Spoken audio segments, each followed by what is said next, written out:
السلام علیکم ورحمۃ اللہ وبرکاتہ۔ ماریہ کا باپ اسی کے کالج کی کنٹین میں ملازم تھا۔ ماریہ نے باپ کو سختی سے منع کیا تھا کہ کسی کو مت بتانا کہ میں آپ کی بیٹی ہوں۔ ماریہ اپنی کلاس فیلوز کے ساتھ کنٹین جاتی تو اس کا باپ نظریں جھکا کر چائے اور سموسے پیش کرتا۔ ماریہ نے کلاس میں پہلی پوزیشن حاصل کی تو کالج کی تقریب میں والدین کو بھی دعوت دی گئی۔ ماریہ نے باپ سے کہا کہ کل کالج مت آنا کیونکہ مجھے بہت شرمندگی ہوگی۔ اگلے دن جب تقریب میں ماریہ کے رونگٹے کھڑے ہوئے جب اس نے دیکھا کہ تقریب کا مہمان خصوصی ابا کتنی دفعہ کہا ہے کہ غلطی سے بھی مجھے کالج میں بیٹی کہہ کر نہ پکارا کرو۔ اگر کسی دن میری دوستوں کو شک ہو گیا تو میں مشکل میں پڑ جاؤں گی۔ سب کی نظریں میں میری کیا حیثیت رہ جائے گی؟ سب کی سب میرا مذاق بنائیں گی۔ قندیل سارے گھر میں غصے سے دندناتی ہوئی پھر رہی تھی۔ بیٹی، میں تو کالج میں سب کو بیٹی کہہ کر پکارتا ہوں۔ جتنی بھی بچیاں مجھ سے رول سموسے خریدنے آتی ہیں میں سب کو ہی بیٹی کہتا ہوں۔ مجھے نہیں معلوم تھا یہ بات تمہیں اتنی بری لگ جائے گی۔ قندیل کا باپ اسے نرمی اور پیار سے سمجھانے کی منانے کی کوشش کر رہا تھا۔ کیونکہ قندیل اس کی اکلوتی بیٹی تھی اس لیے تو اس نے اس کا نام قندیل رکھا تھا۔ اسے لگتا تھا کہ وہ اس کی زندگی کی واحد امید اور روشنی ہے۔ لیکن قندیل کو اپنے باپ کے پیشے پر بڑی ہی شرم محسوس ہوتی تھی، اور اب بھی اسی بات پر وہ پچھلے 1 گھنٹے سے غصے میں تھی کہ قندیل کے باپ نے اسے کالج میں بیٹی کہہ کر کیوں پکارا تھا۔ اسے یہ خوف تھا کہ کہیں اس کی دوستوں کو اس بات کا علم نہ ہو جائے کہ قندیل کا باپ ایک رول سموسہ بیچنے والا مزدور سا آدمی ہے۔ اس کی ساری دوستیں اچھے گھرانوں سے، اسی لیے اس نے بھی اپنی دوستوں کے سامنے یوں شو کروایا تھا جیسے اس کا باپ کسی بڑی کمپنی میں کسی اچھے عہدے پر فائز ہے۔ دوستوں کے آگے وہ خوب شو آف کیا کرتی، اس لیے آج جب اس کے باپ نے سموسے پکڑاتے وقت اسے بیٹی کہہ کر پیسے واپس کیے تو اس کے تن بدن میں آگ لگ گئی۔ کالج میں تو اس نے بڑی مشکل سے اپنے غصے اور اپنے تاثرات پر قابو پایا، لیکن گھر واپس آتے ساتھ ہی وہ سارے گھر میں شور مچانے لگی، اور اب جب اس کا باپ واپس آیا تو وہ بھی اس سے وہی غصہ کرنے لگی کہ آپ نے مجھے بیٹی کہہ کر کیوں پکارا؟ کتنی دفعہ آپ کو منع کیا ہے کہ مجھے بیٹی نہ کہا کریں؟ قندیل کی ماں غصے میں کہنے لگی، تم کلیم کی بیٹی ہو تو وہ تمہیں بیٹی کہہ کر ہی پکارے گا نا۔ اس کی ماں کو بھی اس کا یہ رویہ بالکل برداشت نہ ہوتا تھا۔ وہ اپنے شوہر سے بہت محبت کرتی تھی اور جانتی تھی کہ اس کا شوہر بیٹی کی خاطر کس قدر محنت مشقت کرتا ہے۔ کلیم نے جب بیوی کو بھی غصے میں دیکھا تو ہاتھ کے اشارے سے کہنے لگا کہ خاموش ہو جاؤ، لیکن اس کی بیوی کو برداشت نہ ہوا۔ وہ غصے میں قندیل سے کہنے لگی، اپنے کمرے میں دفع ہو جاؤ۔ اگر اپنے باپ پر اور مجھ پر اتنی ہی شرم آتی ہے تو ہم سے یہ رشتہ کیوں نہیں ختم کر لیتی؟ جاؤ اور اپنے بل بوتے پر کچھ کرو۔ ہمارے گھر میں رہ کر ہم سے ہی شرمندہ ہونے کی ضرورت نہیں ہے۔ کلیم نے یہ سنا تو بیوی پر ہی غصہ ہو گیا۔ کیسی باتیں کرتی ہو؟ نیک بخت بیٹی ہے ہماری، اکلوتی اولاد ہے، اس کی خاطر تو میں اتنی محنت مشقت کرتا ہوں۔ ساری زندگی کی جمع پونجی لگا کر میں نے اسے شہر کے کالج میں داخلہ دلوایا تاکہ وہ آگے پڑھ لکھ کر کچھ بن سکے، اور تم اس سے اس طرح کی باتیں کر رہی ہو؟ کلیم صاحب نے پھر سے بیٹی کی حمایت کی تو وہ فرحانہ صاحبہ بول پڑیں، دیکھیں کلیم صاحب، ہر چیز کی ایک حد ہوتی ہے۔ پہلے اس نے اپنی پہچان چھپائی تب میں نے کچھ نہ کہا، لیکن آج یہ جس لہجے میں آپ سے بات کر رہی ہے یہ میرے لیے ناقابل برداشت ہے۔ یقین نہیں آتا کہ اس نے میری کوکھ سے جنم لیا۔ کیا غریب کیا امیر، وہ بھی محنت کرتے ہیں اور آپ بھی محنت کرتے ہیں، اس میں چھپانے والی کیا بات ہے؟ رول سموسے بیچنا کوئی گناہ تو نہیں ہے۔ اب انتہائی محنت مشقت سے حلال کا رزق کماتے ہیں، اسے تو اپنے باپ پر فخر ہونا چاہیے جس نے اس کام سے اسے پڑھا لکھا کر بڑا کیا اور آج اتنے بڑے کالج میں اس کا داخلہ بھی کروا دیا۔ اسے اپنے رب کا اور پھر آپ کا شکر گزار ہونا چاہیے، لیکن یہ ناشکری کی انتہاؤں پر پہنچ چکی ہے۔ فرحانہ بیگم کو بیٹی کی سوچ سمجھ نہیں آتی تھی اور بیٹی کو ماں باپ کی حیثیت برداشت نہیں ہوتی تھی۔ یہی جھگڑا کافی عرصے سے اس گھر کے اندر چل رہا تھا۔ اب بھی کلیم صاحب نے تھک ہار کر بیوی کو سمجھا دیا کہ بیٹی جوان ہو رہی ہے، اس طرح اسے گھر سے جانے کا نہ کہا کرو، خدا نہ خواستہ کسی دن غصے میں نکل گئی تو ہم کیا کریں گے، ہماری تو عزت ہی ختم ہو جائے گی، اور پھر ویسے بھی قندیل کے بغیر ہم کہاں زندہ رہ سکتے ہیں، اسے دیکھے بغیر کہاں میری آنکھوں کو ٹھنڈک پڑتی ہے۔ یہ کہہ کر کلیم صاحب کی آنکھوں میں آنسو آ گئے۔ اکلوتی بیٹی میں ان کی جان بستی تھی۔ انہوں نے قندیل کی پیدائش سے لے کر اب تک بہت محنت کی تھی، اس کی ہر خواہش کو پورا کیا، اس کی چھوٹی چھوٹی باتوں کو پورا کرنے کے لیے وہ اپنے وجود تک کو گروی رکھ دیتے۔ قندیل نے ایک دفعہ ان سے میک اپ کی فرمائش کی تو 2 راتوں تک وہ گھر واپس نہ لوٹے، بلکہ ایک ہوٹل میں ساری رات برتن دھوتے رہے، اور پھر جو پیسے ملے اسے انہوں نے قندیل کو اس کی پسند کا میک اپ لا کر دیا تھا۔ اس دن فرحانہ بیگم کو احساس ہوا کہ کلیم صاحب بیٹی کی محبت میں کس قدر دانے دیوانے ہیں، لیکن آج جب بیٹی کو وہ یوں شوہر کی ناقدری کرتے ہوئے دیکھتے تو ان کا دل غصے سے اور غم سے بھر جاتا۔ آج بھی انہیں یہ بات بہت بری لگی تھی کہ قندیل نے کس طرح اپنے باپ کی حیثیت کو 2 کوڑی کا جتا دیا۔ اس کا بس چلتا تو وہ قندیل کے منہ پر ایک تماچا جڑ دیتی، لیکن جانتی تھی کہ ان کی اس حرکت کے بعد کلیم صاحب انہیں کبھی معاف نہ کرتے، بس اسی لیے وہ صرف چیخ چلا کر رہ گئی تھی۔ قندیل بھی اب اپنے کمرے میں جا کر بند ہو گئی۔ اندر سے اس کی آوازیں آ رہی تھیں، وہ اب بھی یہی کہہ رہی تھی، ابا جان بوجھ کر ایسی حرکتیں کرتے ہیں، وہ چاہتے ہیں کہ میری دوستوں کو پتہ چلے کہ میں ان کی بیٹی ہوں، اور اس کے بعد میری دوستیں میرا خوب سارا مذاق اڑائیں۔ کریم صاحب خاموشی سے بیٹی کی آوازوں کو سن رہے تھے اور بے بسی سے ان کی آنکھوں سے آنسو بہہ رہے تھے۔ وہ خدا سے دعا مانگنے لگے کہ ان کی بیٹی کو کبھی ان کی وجہ سے شرمندگی نہ اٹھانی پڑے۔ ساری رات وہ دونوں میاں بیوی نے جاگتے ہوئے گزار دی۔ دونوں ایک دوسرے سے منہ پھیر کر لیتے تھے، لیکن اپنی اپنی جگہوں پر دونوں ہی جاگ رہے تھے۔ سوچوں نے دونوں کو گھیر رکھا تھا۔ فرحانہ بیگم کو سمجھ نہیں آتا تھا وہ کس طرح بیٹی کو سمجھائیں، کس طرح اپنے باپ کی حیثیت کو دھتکارا نہ کریں، اور کلیم صاحب سوچ رہے تھے کس طرح اپنی بیٹی کے لیے ایک اچھا مستقبل تیار کریں، ایسا کون سا کام کریں جو اس کی ہر خواہش اور فرمائش کو پورا کر سکے۔ کچھ ہی دیر کے بعد فرحانہ بیگم سو گئی، لیکن کلیم صاحب اٹھ کر سارے گھر میں ٹہلنے لگے۔ ٹہلتے ٹہلتے بیٹی کے کمرے کے دروازے پر پہنچے تو اندر سے انہیں سسکیوں کی آوازیں آنے لگیں، جسے سن کر ان کا دل مزید غم سے بھر گیا۔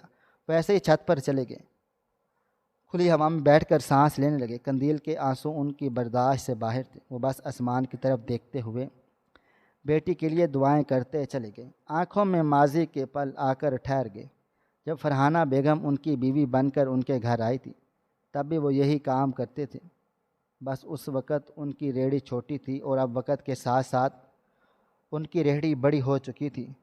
کالج کے اندر باقاعدہ انہیں ایک بہت بڑی جگہ مل چکی تھی، جس میں وہ اپنے رول سموسے فروخت کر کے اچھا خاصا منافع کما لیا کرتے تھے۔ ان کی شادی کے بعد فرحانہ بیگم نے بہت ساتھ دیا، ہر مشکل میں وہ شانہ بشانہ کھڑی رہی، لیکن شادی کے 4 سال گزر جانے کے باوجود بھی دونوں ہی اولاد کی خوشی سے محروم تھے، اور یہی بات کلیم صاحب کو زیادہ چبھتی تھی۔ ان دونوں میاں بیوی نے کئی ڈاکٹروں کو دکھایا، لیکن کوئی بھی ایسا مسئلہ نہ تھا جس کی علاج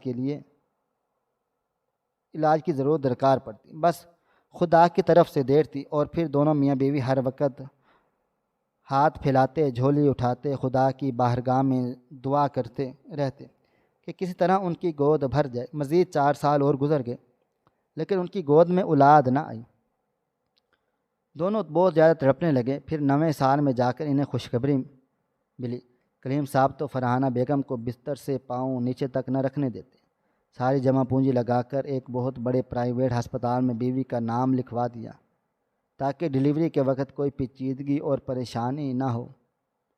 اور پھر 9 مہینے کے بعد ان کے گھر میں ایک ننھی سی کلی نے جنم لیا، جسے دیکھتے ہی دیکھتے کلیم صاحب نے اس کا نام قندیل رکھ دیا۔ وہ قندیل جو ان کی اندھیری زندگی کو پوری طرح روشن کر گئی تھی۔ قندیل کی پیدائش پر کلیم صاحب اس قدر خوش تھے کہ انہیں پورے علاقے میں مٹھائی تقسیم کی۔ ہر کوئی حیران تھا کہ بیٹی کی پیدائش پر وہ اتنے خوش کیسے ہیں، لیکن کلیم صاحب کو اس بات سے کوئی فرق نہ پڑتا تھا کہ ان کے ہاں بیٹا پیدا ہوا ہے یا بیٹی۔ وہ تو بس اولاد ہو جانے پر ہی خدا کے بہت زیادہ شکر گزار تھے۔ پھر جب بیٹی کو پالنے پوسنے کی باری آئی تو انہوں نے ہر اچھی سے اچھی چیز قندیل کے لیے خریدی، اسے کسی طرح سے کوئی کمی نہ ہونے دی۔ وہ جس کھلونے کی فرمائش کرتی وہ فوراً اسے دلا دیتے، جس کپڑے پر ہاتھ رکھتی وہی کپڑا قندیل کی الماری کی زینت بن جاتا۔ انہوں نے اس کا داخلہ ایک بہت بڑے سکول میں کروا دیا۔ اس کے لیے کلیم صاحب کو کچھ عرصے تک زیادہ محنت کرنی پڑی کیونکہ ایڈمیشن فیس بہت زیادہ تھی، لیکن کلیم صاحب نے ہار نہ مانی، بلکہ بیٹی کی خاطر وہ اپنی جان سے بڑھ کر محنت مشقت کرتے رہے۔ جیسے جیسے قندیل بڑی ہوتی چلی گئی اس کے اندر ایک عجیب احساس کمتری نے جنم لیا۔ وہ اکثر اپنی ماں کو سکول آنے سے منع کر دیتی اور کہتی کہ آپ مجھے نہ لینے آیا کریں، میں خود واپس آ جاؤں گی۔ اپنی ماں کا بوسیدہ لباس اور ٹوٹی ہوئی چپل اسے بہت ناگوار گزرتی، لیکن اس نے کبھی یہ نہیں سوچا تھا کہ اسے اچھے کپڑے پہنانے کی خاطر ہی اس کے ماں باپ پھٹے پرانے لباس میں گھومتے رہتے ہیں۔ کبھی اس کا باپ کسی کام سے اسکول کے قریب ہی آ جاتا تو اپنے باپ کو دیکھ کر منہ چھپا لیتی، ان کے پاس نہ جاتی کہ کہیں کسی کو پتہ نہ چل جائے کہ یہ میرا باپ ہے، اور پھر اسی احساس کمتری کے ساتھ وہ بڑی ہوتی چلی گئی۔ فرحانہ بیگم نے اس بات کو کافی عرصے پہلے محسوس کر لیا۔ وہ اکثر شوہر سے کہتی کہ ہمیں ہماری بیٹی کو بتانا چاہیے، وہ پیسہ ہی سب کچھ نہیں ہوتا، ماں باپ اور رشتے بھی بہت خاص ہوتے ہیں۔ لیکن کلیم صاحب یہ کہہ کر فرحانہ بیگم کو خاموش کروا دیتے کہ وقت کے ساتھ ساتھ وہ سب خود سمجھ جائے گی، اگر ہم بھی زور زبردستی کریں گے تو وہ بددل ہو جائے گی، اور میں نہیں چاہتا کہ ہماری بیٹی کسی سے بھی پیچھے رہے، ہماری وجہ سے اسے شرمندگی ہو، اس لیے جیسا وہ چاہتی ہے ویسا ہونے دو۔ شوہر کی بات سن کر فرحانہ بیگم خاموش تو ہو گئی، لیکن اس کا نتیجہ یہ نکلا کہ قندیل نے جھوٹ بولنا سیکھ لیا۔ وہ اپنی غریبی اور اپنے باپ کے پیشے کو چھپانے کے لیے وہ ہر ایک سے جھوٹ بولتی چلی گئی۔ اس نے اپنی دوستوں کو ہمیشہ یہی بتایا تھا کہ اس کا باپ ایک پڑھا لکھا آدمی ہے جس کی اچھی خاصی نوکری ہے، اور اپنے باپ کو اپنے گھر میں کسی محل اور رانی کی طرح بنا کر رکھا کرتی تھی، اور اس کی دوستیں بڑی فخر سے اسے اپنے قصے سناتی۔ قندیل کے اندر کی حساس کمتری نے ایک جھوٹی دنیا میں لے جا کر کھڑا کر دیا، جس میں وہ اپنی اصل دنیا میں کہیں بہت زیادہ دور پہنچ چکی، اور اب وہ اسی دنیا میں جینے کی عادت ہو گئی، اور یہ تصور بھی نہیں کر سکتی تھی کہ اس کی دوستوں کو سچ پتہ چلنے پر بھی اس کی یہ دوستیں جان پائیں کہ قندیل کا باپ ایک رول سموسے بیچنے والا عام سا آدمی ہے۔ اس لیے قندیل کے باپ نے کالج میں سے بیٹی کہہ کر پکارا تو وہ خوف زدہ ہو گئی کہ کہیں اس کا سچ نہ کھل جائے، جب یہ حقیقت تھی۔ قندیل کا باپ کالج کی ہر ایک لڑکی کو ہی بیٹی کہہ کر پکارا کرتا، اور اس میں کوئی انوکھی بات نہیں تھی، لیکن قندیل کے دل میں چور تھا، اس لیے اس نے اس بات پر اتنا ہنگامہ کھڑا کر دیا۔ کلیم صاحب نے بیوی کو تو سمجھا بجھا کر خاموش کروا دیا، لیکن ان کے اپنے دل میں آگ جل اٹھی تھی۔ چھت پر ٹھنڈی ہوا کے جھونکے لگنے کے باوجود انہیں ایسا لگ رہا تھا کہ جیسے ان کے وجود میں آگ لگی ہو، ساری زندگی کی محنت بھی شاید رائے گاں چلی گئی ہو۔ یہی سوچتے سوچتے وہ چھت پر سو گئے۔ فجر کی اذانوں پر فرحانہ بیگم انہیں ڈھونڈتی ہوئی چھت پر پہنچی تو شوہر کی حالت دیکھ کر انہیں بہت زیادہ افسوس ہوا۔ اچھا خاصا ٹھنڈا موسم تھا اور وہ ٹھٹھرتے ہوئے چھت پر پڑی ہوئی چارپائی پر سو رہے تھے۔ فرحانہ بیگم کو قندیل پر غصہ آ گیا۔ انہوں نے سوچا تھا کہ شوہر کی غیر موجودگی میں وہ اسے خوب ڈانٹیں گی، سمجھائیں گی کہ یہ کیا حرکت ہے، کہ وہ جانتی تھی کہ کہیں نہ کہیں ان کے شوہر کو ان کی بیٹی کی باتوں کا دکھ ہے۔ کچھ دیر تک وہ خاموشی سے سوئے ہوئے کلیم صاحب کو دیکھتی رہیں، جن کے چہرے پر زمانے بھر کی تھکن تھی۔ محبت سے انہوں نے کلیم صاحب کے ہاتھوں کو تھاما تو ان کا دل بری طرح سے چڑھ گیا۔ کلیم صاحب کے ہاتھ جگہ جگہ سے جلے ہوئے تھے، گرم گرم رول سموسے بیچتے بیچتے کب ان کے ہاتھ بھی اس گرم تیل سے جل گئے تھے انہیں پتہ نہ چلا، اور نہ ہی انہوں نے کبھی اس بات کی پرواہ کی۔ فرحانہ بیگم نے کلیم صاحب کے جلے ہوئے ہاتھوں کو اپنے لبوں سے لگا لیا، کچھ آنسو ٹوٹ کر ان کی آنکھوں سے گر گئے۔ اپنے شوہر کی بے انتہا محبت اور محنت کو وہ ہمیشہ سر آنکھوں پر رکھتی تھی۔ اب بھی اپنے شوہر کی ایسی حالت دیکھ کر انہیں بہت زیادہ تکلیف ہو رہی تھی۔ کلیم صاحب اب 50 کے قریب ہونے والے تھے۔ شدید محنت اور سارا دن کھڑے رہنے کی وجہ سے ان کی کمر میں اکثر تکلیف رہتی۔ وہ کبھی منہ سے نہ کہتے، لیکن جب وہ چلتے تو ان کی جھکی ہوئی کمر دیکھ کر فرحانہ بیگم کو اچھی طرح سے اندازہ ہو جاتا تھا کہ آج انہیں کس قدر تکلیف ہے۔ ان کے پوچھنے پر بھی کبھی کلیم صاحب کبھی اف تک نہ کہتے۔ ان کے دل و دماغ میں بس ہر وقت یہی بات رہتی کہ قندیل کے خاطر انہوں نے کچھ بھی کرنا ہے۔ شوہر کے ہاتھوں کو تھام کر اس نے محنت اور محبت کو محسوس کرتے ہوئے فرحانہ بیگم نے خاموشی سے آنسو بہائے تھے۔ پھر جب نماز کا وقت قریب آیا تو شوہر کو جگایا۔ کلیم صاحب اتنی گہری نیند میں تھے کہ اذان کی آوازوں پر بھی ان کی آنکھ نہ کھلی۔ فرحانہ بیگم کے بلانے پر ہلانے پر وہ ہڑبڑا کر جاگ اٹھے۔ فرحانہ بیگم ناراضگی سے کہنے لگی، یہاں چھت پر آ کر سونے کی کیا ضرورت تھی؟ موسم اتنا ٹھنڈا ہے، خدا نہ خواستہ بخار ہو گیا تو؟ کلیم صاحب سر ہلاتے ہوئے اٹھ گئے، کہنے لگے، ہاں بخار ہو گیا تو پھر کام کی چھٹی ہو جائے گی، اور تمہیں تو معلوم ہے نا آگے سالانہ امتحانات ہیں اور مجھے اس کی فیس کا بھی انتظام کرنا ہے۔ فرحانہ بیگم نے سر پکڑ لیا اور غصے میں کہنے لگی، آپ کو بیٹی کے علاوہ بھی کچھ دکھائی دیتا ہے؟ اس گھر میں اور بھی بہت سے مسئلے مسائل ہیں۔ میں آپ کو کتنے دنوں سے کہہ رہی ہوں کہ اپنی کمر درد کی دوائی لے لیں، کھڑا ہونا آپ کے لیے دوبر ہو گیا ہے، لیکن ڈاکٹر کے پاس جانے میں آپ کو فضول خرچی نظر آتی ہے۔ ہر بارش میں میرے لیے باورچی خانے میں کام کرنا مشکل ہوتا ہے، سارا بارش کا پانی اندر آتا ہے۔ باورچی خانے کا کچھ کام کروا دو، لیکن آپ ہمیشہ یہ کہہ کر منع کر دیتے ہیں کہ پیسے نہیں ہیں، کیونکہ سارے پیسے تو آپ کی قندیل کی خواہش اور فرمائشوں پر خرچ کر دیتے ہیں۔ لیکن یاد رکھیں، بیٹی کو بھی اتنی بھی آزادی اور نافرمانی کا عادی نہ بنائیں کہ بعد میں خود کو پریشانی ہو۔ بیوی کی بات سن کر کلیم صاحب مسکرا دی اور کہنے لگے، آج وہ میرے گھر میں ہے، اس لیے میں چاہتا ہوں کہ اس کی ہر خواہش پوری کر دوں۔ کل کو رخصت ہو جائے گی تو پھر کہاں میں اس کے لیے کچھ کر پاؤں گا۔ فرحانہ بیگم سیڑھیاں اترنے لگی، پلٹ کر شوہر کو دیکھا اور کہنے لگی، بیٹی کو اچھے برے کی عادت ہونی چاہیے۔ آپ تو اپنے طور پر کچھ اچھا کر دیں گے، لیکن اگر آگے سسرال میں جا کر سب کچھ اچھا نہ ملا تو وہ کس طرح ایڈجسٹ کر پائے گی؟ یہ سن کر کلیم صاحب نے غصے میں بیوی کو دیکھا اور کہنے لگی، کیوں اذانوں کے وقت بد دعائیں کرتی ہیں؟ اللہ تعالیٰ سے میری بیٹی کا نصیب بہت اچھا ہو۔ فرحانہ بیگم نے دل میں آمین کہا اور نماز کی ادائیگی کے لیے سیڑھیاں اتر کر نیچے آ گئیں۔ ایسا نہیں تھا کہ انہیں بیٹی سے محبت نہ تھی، انہیں بیٹی کے طور طریقے سمجھ نہ آتے تھے، اور کلیم صاحب کا اسے شے دینا، اسے بگاڑ دینا انہیں ایک آنکھ نہ بھاتا تھا۔ انہیں مستقبل کے اندیشے ستاتے تھے کہ اگر قندیل کو بھی زندگی میں اتار چڑھاؤ دیکھنے پڑے تو جیسے انہوں نے ساری زندگی دیکھے ہیں تو وہ کس طرح سے ایڈجسٹ کر سکے گی۔ اس لیے وہ کبھی شوہر کو سمجھانے کی کوشش کرتی تو کبھی قندیل کو، لیکن یہ سب کچھ بے سود تھا۔ کلیم صاحب پہلے ہی بہت زیادہ محنت شروع کر دی۔ وہ شام کے وقت ایک پارک کے آگے بھی رول سموسوں کا ٹھیلا لگانے لگے، کیونکہ سالانہ امتحانات کی فیس بہت زیادہ تھی جو انہیں جلد سے جلد جمع کرنی تھی۔ پھر جیسے کر کے انہوں نے وقت پر فیس جمع کروا دی اور امتحانات شروع ہو گئے۔ قندیل پڑھائی میں ہمیشہ سے اچھی تھی اور اب بھی وہ دل لگا کر محنت سے پڑھ رہی تھی۔ اس نے بہت اچھے طریقے سے امتحانات دیے۔ جب نتیجہ آیا تو پتہ چلا اس نے فرسٹ ڈویژن میں پاس کیا ہے۔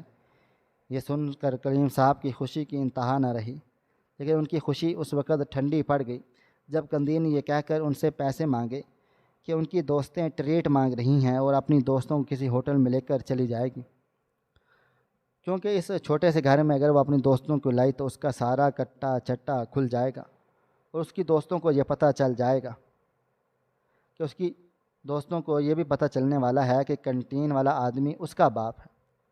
قندیل کا باپ جو کچھ دیر پہلے بیٹی کی پوزیشن پر انتہائی خوش تھا، وہ اس کے لفظوں سے پوری طرح بوجھ گیا۔ بنا کچھ کہے کلیم صاحب نے سارے دن کی دہاڑی نکال کر قندیل کے ہاتھ پر رکھ دی۔ وہ فرحانہ بیگم نے بس خاموشی سے یہ منظر دیکھا اور قندیل کے جانے کی بعد انہوں نے شوہر کے کندھے پر ہاتھ رکھا تو کلیم صاحب نے اپنے آنسو بیوی سے چھپا لیے۔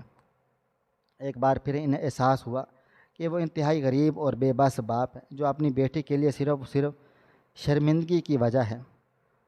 خاموشی سے اپنے آنسو پونچھتے وہ بیگم سے کہنے لگے، میں پڑوس والے شبیر صاحب کے پاس جا رہا ہوں، تمہیں تو معلوم ہے نا کہ وہ محکمہ تعلیم میں کسی اچھی پوسٹ پر ہیں، جا کر ان سے بات کرتا ہوں اور پتہ کرتا ہوں آگے کون سی یونیورسٹی میں مجھے قندیل کا داخلہ کروانا چاہیے۔ یہ سن کر فرحانہ بیگم اچھل پڑی، کہنے لگیں بس کالج پورا ہو گیا، اب اس کی شادی کرو کی فکر کرو، پہلے اس کی پڑھائی نے اس کا دماغ خراب کر دیا ہے، اگر اب یونیورسٹی میں چلی گئی تو ایسا نہ ہو کہ ہمیں پہچاننے سے انکار کر دے۔ کلیم صاحب نے بیوی کو ناراضگی سے دیکھا اور کہنے لگے، میں نے اپنا فرض پورا کر رہا ہوں، بس۔ وہ گھر سے نکل گئے تھے اور فرحانہ بیگم اپنے شوہر کے حق میں دعا کی تھی۔ اس شام دوستوں کو پارٹی دے کر قندیل بہت خوشی خوشی گھر لوٹی اور اس کے باپ نے اسے بتا دیا، انہوں نے شبیر صاحب سے بات کر لی ہے، جلدی اس کی ایک اچھی یونیورسٹی میں داخلے کا انتظام ہو جائے گا۔ یہ سن کر وہ بہت زیادہ خوش ہو جائے گی، لیکن اس نے اپنے باپ کا شکریہ ادا نہ کیا تھا اور نہ ہی باپ کی محنت کو سراہا تھا، بلکہ کچھ دن کے بعد کالج والوں نے فون کر کے اطلاع دی کہ کالج میں ایک تقریب رکھی گئی ہے اور جتنی لڑکیوں نے پوزیشن حاصل کی ہے سب کو کالج کی طرف سے میڈل دیا جائے گا۔ پوزیشن لینے والی لڑکیوں کے والدین کو بھی خاص طور پر بلایا گیا ہے۔ قندیل میڈل کا سن کر بہت زیادہ خوش ہو گئی، لیکن اس نے اپنے ماں باپ کو صاف کہہ دیا کہ آپ میرے ساتھ نہیں جائیں گے، میں کوئی بہانہ بنا دوں گی۔ اس بار بھی بیٹی کی بات پر کلیم صاحب نے کچھ نہ کہا اور وہ دن آ گیا جب قندیل کو کالج کی طرف سے میڈل مل رہا تھا۔ وہ خوب تیار ہو کر کالج چلی گئی۔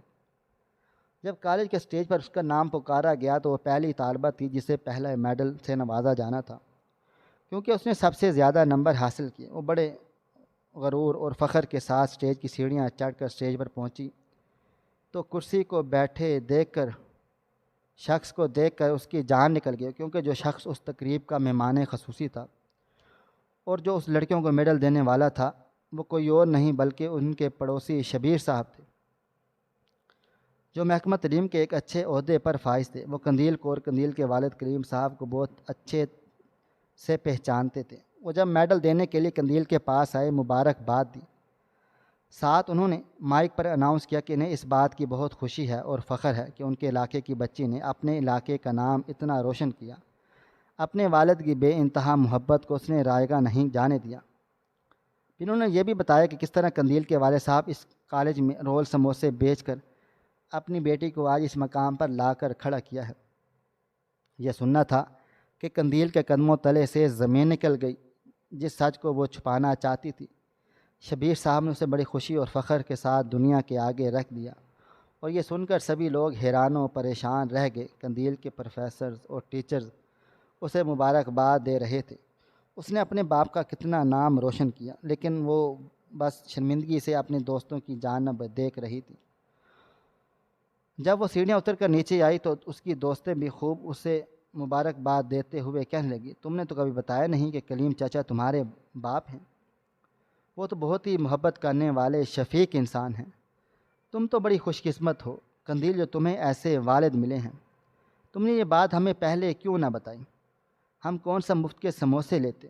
قندیل کی دوست نے ہنستے ہوئے اسے مبارکباد دی اور اس کے والد کی تعریفیں بھی کی۔ پھر سبھی دوستیں اس کے والد کی تعریفیں کرنے لگیں کہ وہ کتنے محبت کرنے والے اور شریف انسان ہیں، انہوں نے کتنی محنت مشقت کر کے قندیل کو پڑھایا ہے۔ اور یہ سن کر قندیل حیران و پریشان رہ گئی، اسے تو لگتا تھا کہ اس کی دوستیں اس کا مذاق اڑائیں گی اور اس کے والد رول سموسے بیچتے ہیں، لیکن وہ تو اس کے والد پر فخر محسوس کر رہی۔ پہلی بار قندیل کو احساس ہوا تھا کہ اس نے اپنے والد کی محبت اور ان کے جذبے کو ہمیشہ دنیا کی نظروں سے دیکھا تھا، کبھی بیٹی کی نظر سے نہیں دیکھا، لیکن اس کی دوستیں اس کے والد کی محنت کو ایک بیٹی کی نظر سے دیکھتے ہوئے انہیں سراہ رہی تھی۔ قندیل اپنا میڈل سینے سے لگائے گرتی پڑتی گھر پہنچی تھی۔ کریم صاحب بے صبری سے اس کے منتظر تھے، اس کے ہاتھ میں میڈل دیکھ کر وہ خوشی سے آگے بڑھے تاکہ اسے مبارکباد دے سکیں، لیکن قندیل ان کے سینے پر سر ٹکا کر رونے لگی۔